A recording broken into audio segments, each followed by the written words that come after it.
I received a phone call from my brother, literally saying, "You need to get down here, Mom is held hostage upstairs." He had barricaded himself downstairs in the basement. A bizarre and violent home invasion lands both the intruders and the residents behind bars.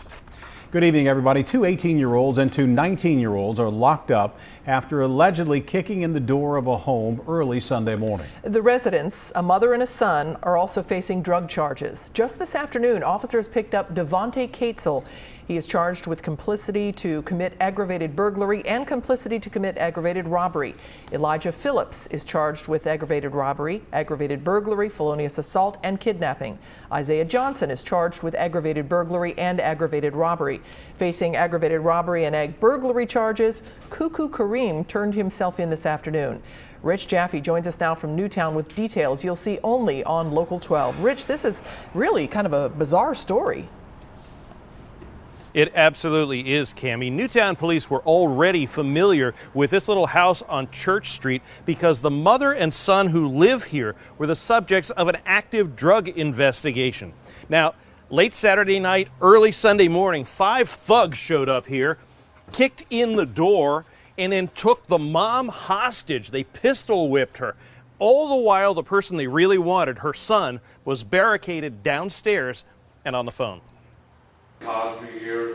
Teresa Cosby was in court today charged with permitting drug abuse in her tiny Newtown home. Her son, 19-year-old Connor, is charged with drug trafficking. While he wasn't there Sunday morning, older brother Tyler explains what happened when their attackers kicked in the back door. From what I was told, she was ripped up right here, smacked a couple times, pistol whipped, and then they had seen the light on back here. They drug her back here, brought her back.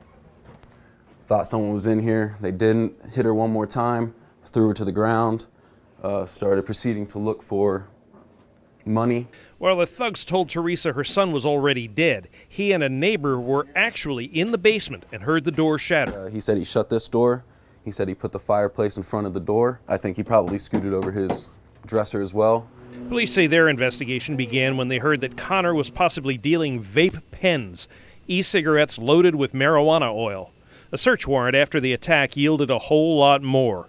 Tyler says it's not the first time the thugs have been at the house. They actually came in with the time before they had brass knuckles and beat my brother like that. And my mom actually heard it and came downstairs and actually stopped it from happening. And like pretty much took all their masks off and said, "Get out." Tyler says his mom's a tough lady. Very tough, yeah, 52. She actually has a heart condition that she had a heart attack over 10 years ago and was actually this past Monday diagnosed with cancer. They have her phone and they called it the next day, my brother did, and they answered the phone call. And even on the text messages from on my brother's phone right now, they said, "We should have killed your mom." And then they asked, "How's her face feeling?" And as for Connor, I'll be having a long talk with him. He'll be in Big Brother's office later tonight. now both Connor Cosby and his mom are out on bond. Connor has told police that he was trying to sell the pot simply to help pay the bills here. And if their name, Cosby, in this community sounds familiar, that's because the ex-husband of Teresa, the father of the boys, was the mayor of Newtown up until this past January. In Newtown, Rich Jaffe.